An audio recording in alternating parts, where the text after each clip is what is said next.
Assalamualaikum warahmatullahi wabarakatuh. Selamat malam, selamat bertemu kembali di kelas pada malam hari ini di mata kuliah statistik ya. Selamat berbuka puasa untuk teman-teman yang menjalankan sehari tadi puasa yang ke 17 ya. Ada yang 17 ada yang 18. Oke, semoga masih tetap dalam kondisi sehat walafiat dan masih semangat. Bagi teman-teman yang masih di perjalanan, mudah-mudahan tetap aman sampai tujuan dan mudah-mudahan kita bisa melakukan satu hal aktivitas yang dengan baiknya. Baik teman-teman, sebelumnya saya ingatkan kembali sebelum kita melanjutkan dengan perkuliahan pada malam hari ini, kita berdoa terlebih dahulu dengan mengucapkan syukur alhamdulillah pada malam hari ini. Seharian kita masih tetap beraktivitas diberikan kesehatan dan juga bertemu teman saudara yang orang-orang kita sayangi ya. Oke, kita melanjutkan dengan pertemuan yang keempat pada malam hari ini dengan materi pada malam hari distribusi frekuensi gitu ya. Dan jangan lupa sebelumnya tetap absensi terlebih dahulu sebelum memulai. Baik, kita berbicara distribusi frekuensi. Salah satu teknik yang dapat digunakan untuk membuat suatu data menjadi lebih informatif gitu ya teman-teman, dengan membuat distribusi frekuensi. Makanya dengan distribusi frekuensi ini merupakan hal yang pada umum ini ditemui dengan statistika gitu kan. Nah, bagaimana kita untuk kelanjutan dengan statistik gitu kan, mendistribusikan dengan secara frekuensi ini kita menggunakan tabel, grafik yang dimana menggambarkan jumlah individu dari setiap kategori itu dalam suatu data, yaitu di sini saya mengambil dari Gravatar dan Walinau di tahun 2008. Nah, berbicara tentang frekuensi atau distribusi frekuensi ini penyajian data. Prinsip dasar penyajian data adalah seperti tadi saya sampaikan, cara berkomunikasi secara komunikatif di mana teman-teman ketika mau menyiapkan skripsinya, mau melakukan penelitian gitu kan, ataupun yang melakukan penelitian melalui dengan tesisnya atau disertasinya, di sini secara lengkap dengan bagaimana kita bisa memberikan suatu tanda ataupun bagaimana kita mewarnainya. Gitu. Makanya di sini prinsip dasar dari penyajian data ini bagaimana secara komunikatif dan lengkap. Dalam arti di sini kita bisa menyajikan ini secara menarik, memperhatikan bagaimana pihak lain yang membacanya itu lebih mudah, lebih bisa memahami. Seperti hanya kita melakukan aktivitas kegiatan di kantor kita masing-masing atau di rumah kita, kita pasti ketika punya barang-barang itu kita akan memberikan suatu tanda yang memudahkan kita saat mencarinya. Nah, di dalam penyajian data ini kita bisa membuat secara warna-warni gitu ya teman-teman. Kita juga bisa di mana bila data yang disajikan ini cukup banyak, perlu diberikan variasi penyajiannya. Misalkan kita juga di dalam lemari kita juga ada baju-baju yang berwarna-warni gitu kan. Ketika kita dalam dokumentasi pekerjaan kita juga sama. Bagaimana kita lebih mudah mencarinya saat kita membutuhkan. Sedemikian juga saat kita akan melakukan penyajian saat kita melakukan penelitian untuk disertasi kita, untuk skripsi kita. Nah, bagaimana kita hubungan penyajian data dan distribusi frekuensi ini? Nah, penyajian data ini merupakan sebagian bentuk hasil pengumpulan data dari data yang mentah yang diolah ini nantinya.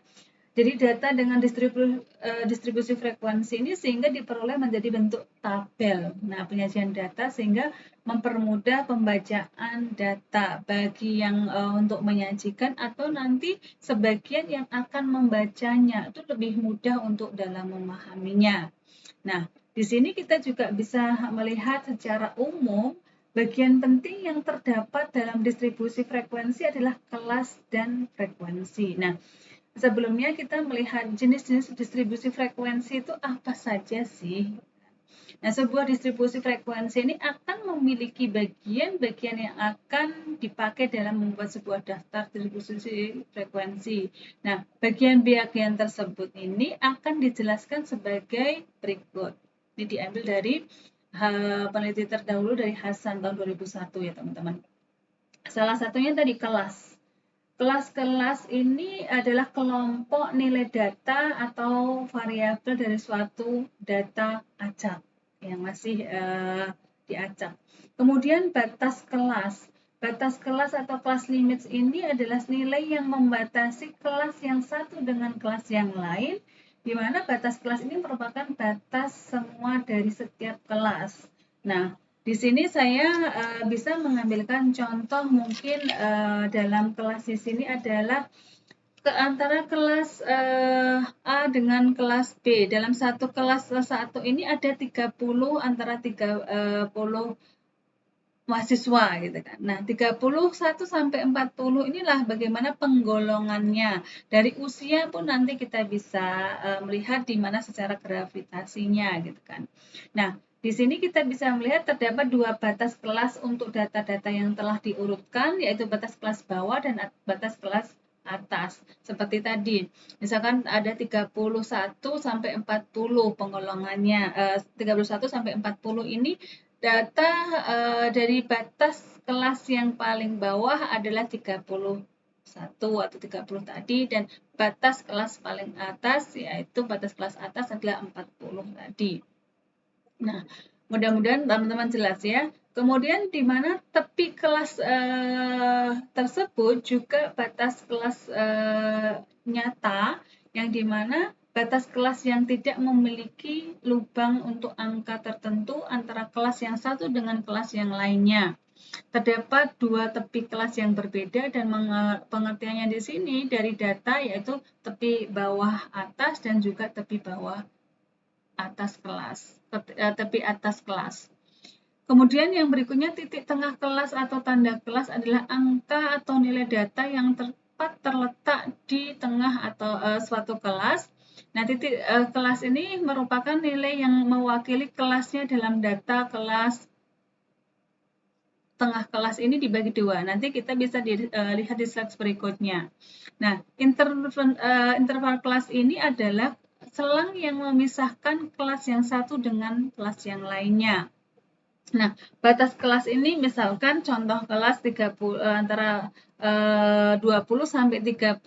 Nah, dari 20 sampai 30 inilah rentang data golongan 1 tadi ya. Nah, panjang internal kelas atau luas kelas ini adalah jarak antara tepi kelas atas dengan tepi kelas bawah gitu. Dan frekuensi kelas ini adalah banyaknya data termasuk ke dalam kelas tertentu dari data acak.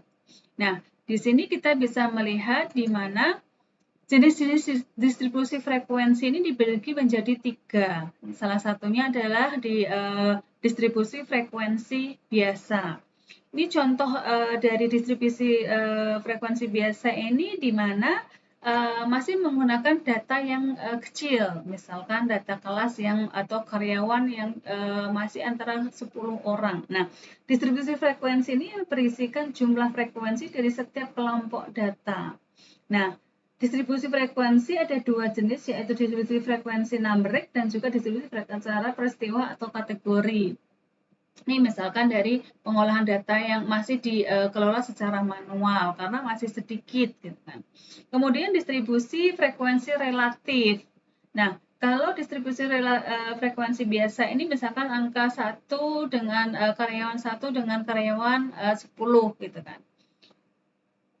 Bisa hari Senin, hari Selasa, hari Rabu. Kalau distribusi frekuensi relatif ini distribusi frekuensi yang berisikan nilai-nilai hasil bagi antara frekuensi yang dimana kelas jumlah pengamatan ya. Distribusi frekuensi relatif menyatakan proporsi data yang berada pada suatu kelas interval, di mana distribusi frekuensi relatif pada suatu kelas didapatkan dengan cara membagi frekuensi dengan total data yang ada di dalam pengamatan atau observasi.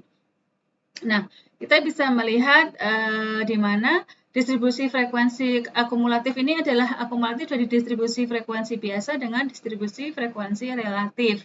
Nah, distribusi frekuensi yang berisikan frekuensi akumulatif ini frekuensi yang dijumlahkan. Distribusi frekuensi kumulatif ini memiliki kurva yang disebut O'Keefe. Nanti kita bisa bahas di slide berikutnya. Dan ada dua macam distribusi frekuensi kumulatif ini, yaitu distribusi frekuensi kumulatif kurang dari dan juga distribusi frekuensi lebih dari.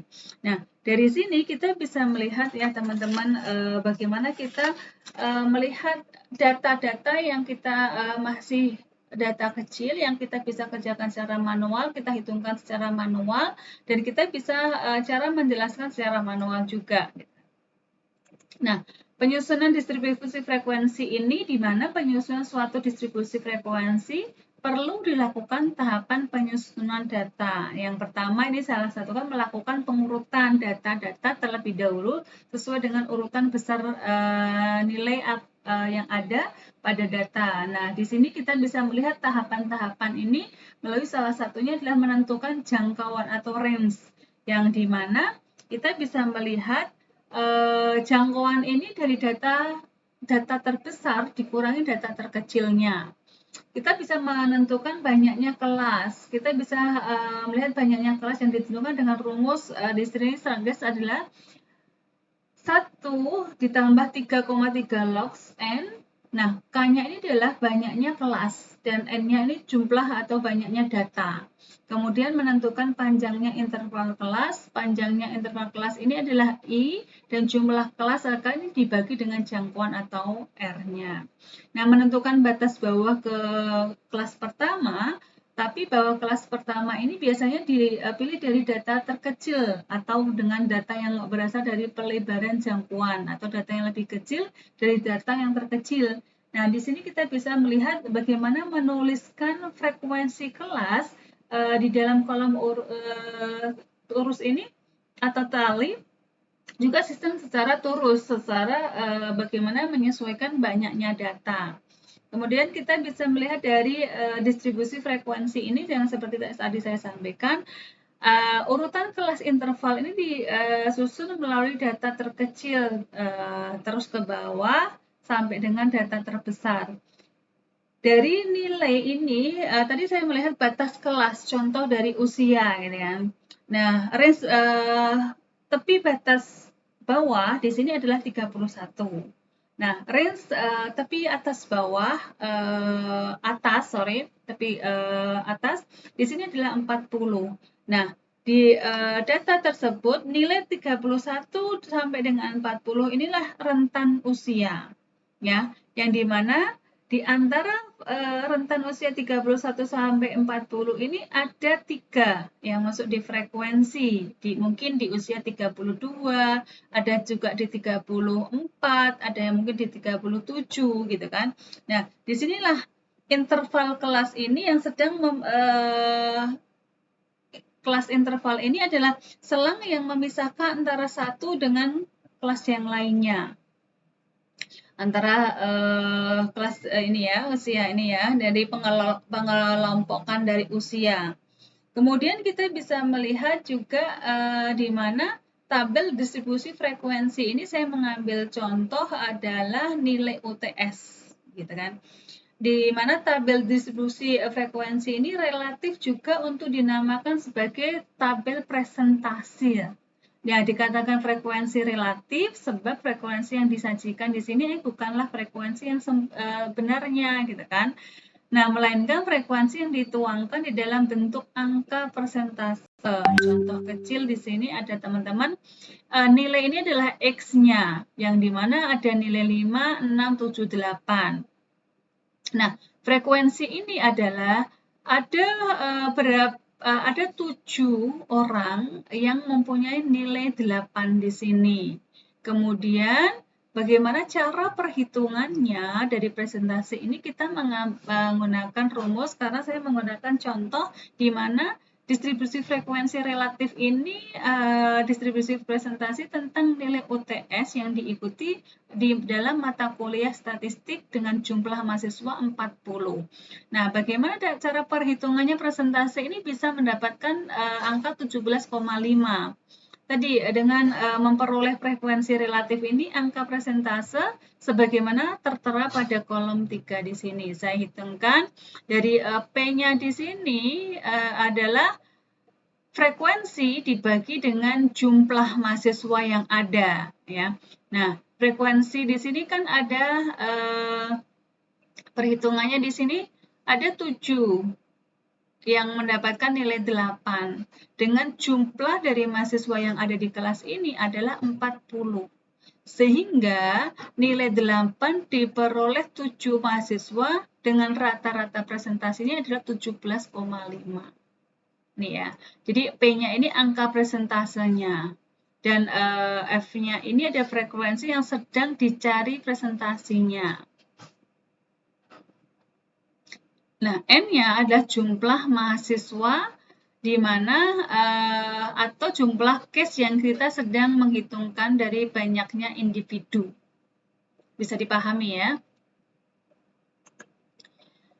Kemudian grafik sebagai alat penggambaran distribusi frekuensi. Ini kita juga akan di mungkin pertemuan yang ke-7 kita akan membahas tentang bagaimana grafik sebagai alat penggambaran distribusi frekuensi. Tetapi di sini tabel distribusi frekuensi memiliki fungsi sebagai alat bantu dalam penyajian data statistik.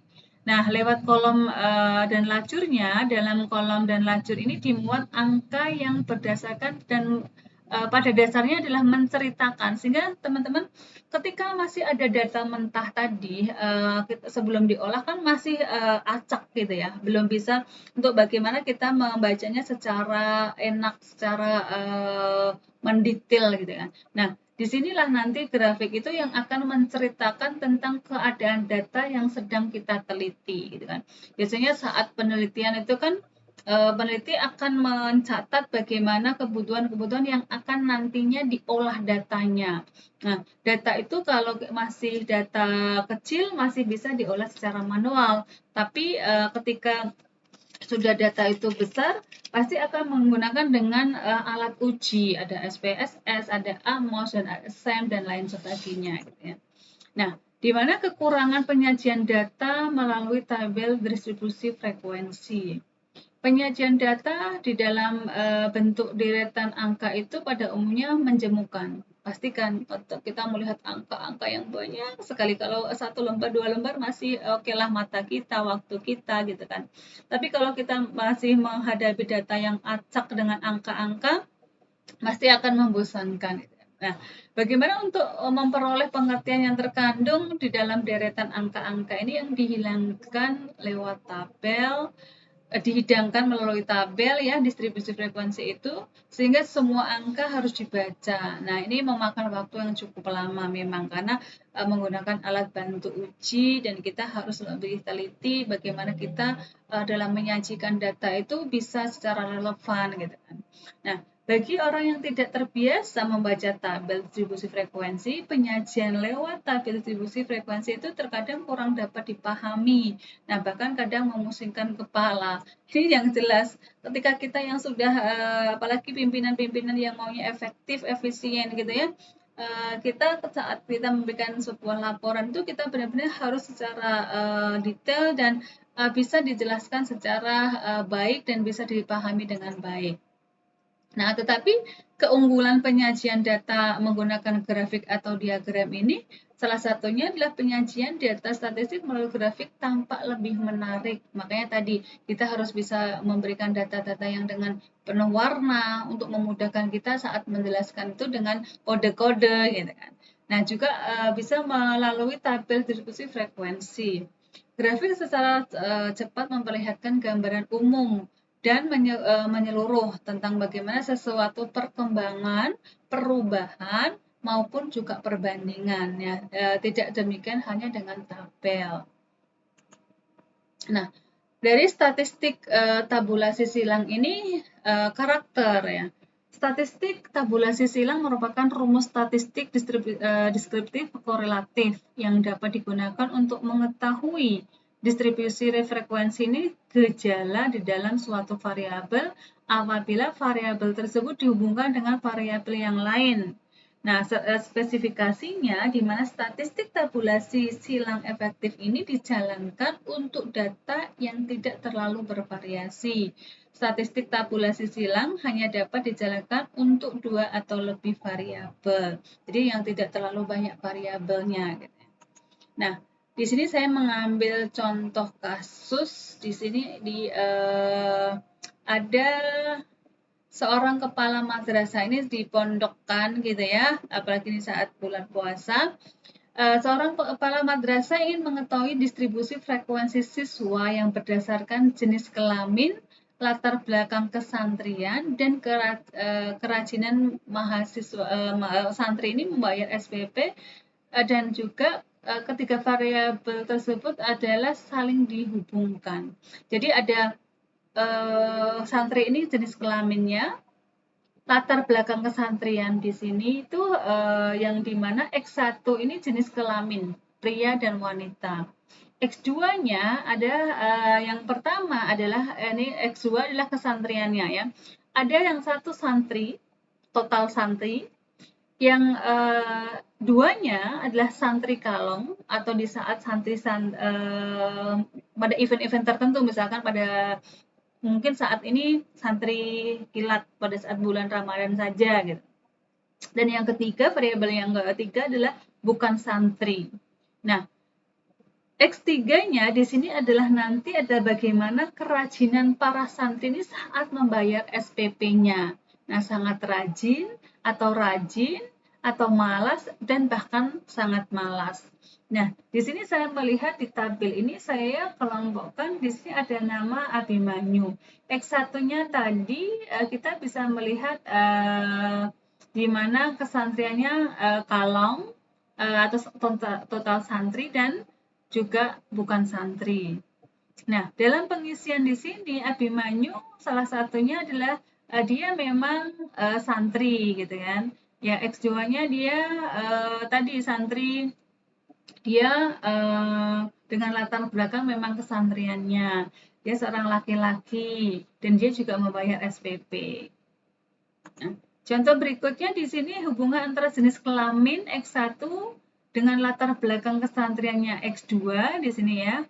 X1 dan S2 dapat dijelaskan sebagai berikut. Nah, penafsirannya di sini total santri di sini yang nomor 1 ini, yang X1-nya adalah pria. Ada 6 orang. Kemudian di X2-nya di sini adalah santri kalong. Yang dimana jenis kelaminnya pria ada 4 orang. Dan di sini ada bukan santri. Nah, bukan santri ini dengan jenis kelamin pria ada 2. Sehingga di sini kita melihat di santri perempuannya atau wanita.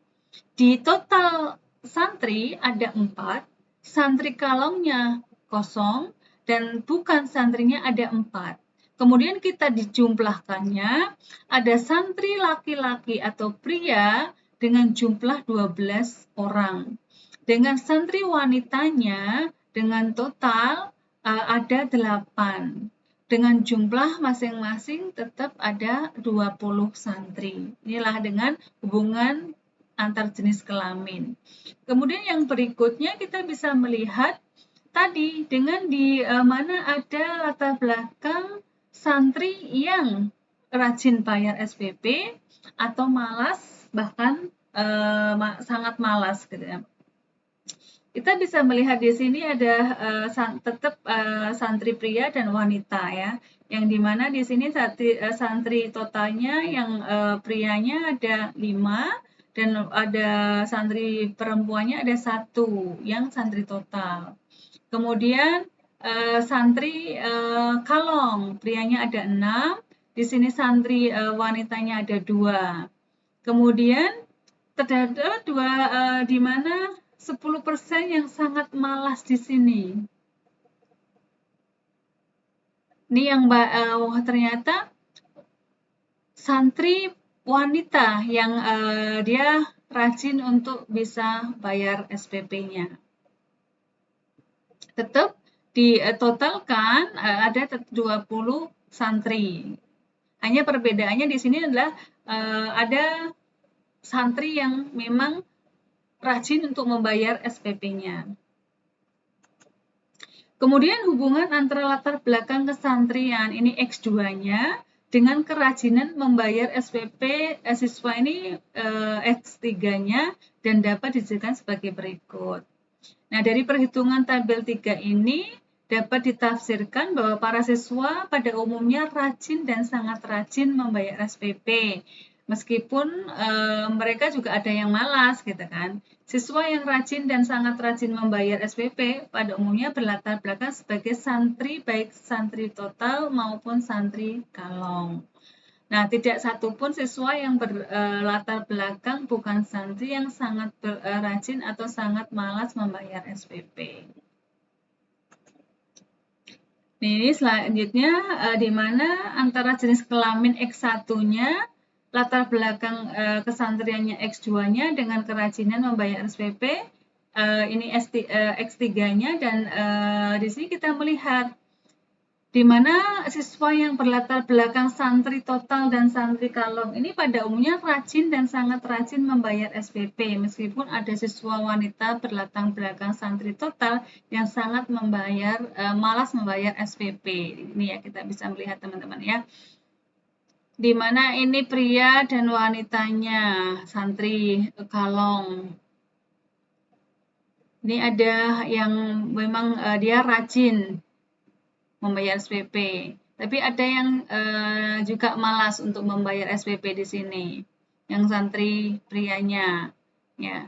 Tapi di sini juga masih ada santri wanitanya juga di sini ada yang malas untuk membayar SPP-nya, gitu ya. Nah, saya lanjutkan lagi. Dari studi kasus yang disampaikan, dari jumlah pria lebih banyak daripada siswa santri wanita. Kemudian sebagian besar siswa memiliki latar belakang kesantrian, baik santri total maupun santri kalong. Meskipun tidak ada seorang siswa wanita pun yang berlatar belakang santri kalong. Kebanyakan siswa rajin dan sangat rajin untuk membayar SPP meskipun terdapat juga siswa dengan kategori malas. Latar belakang kesantrian berhubungan positif dengan kerajinan membayar SPP siswa, artinya siswa yang memiliki latar belakang kesantrian umumnya rajin atau sangat rajin dalam hal pembayaran SPP. Nah, jumlah pria ini lebih banyak dari wanita ini kita bisa melihat dari tabel yang tadi kita sajikan. Nah, ketika dalam kondisi masih saya berikan contoh ini masih bentuk statistika yang sederhana ya teman-teman. Jadi jawabannya itu bisa diperoleh langsung dari respondennya. Tidak melihat dari laporan. Kalau kita sudah mempunyai data yang lebih banyak, tadi yang seperti saya sampaikan, dengan harus menggunakan alat uji. Oke, saya rasa untuk penyampaian distribusi frekuensi ini saya cukupkan sekian ya teman-teman. Mudah-mudahan bisa dipelajari lagi, bisa kita bahas di pertemuan yang berikutnya untuk keberlanjutannya. Bisa dituliskan di kolom chat kalau misalkan ada pertanyaan silahkan, kalau belum ada silahkan teman-teman jangan sampai lupa untuk presensinya ya. Saya cukupkan sekian, selamat malam, selamat istirahat dan sampai ketemu di pertemuan minggu depan. Saya akhiri, wassalamualaikum warahmatullahi wabarakatuh.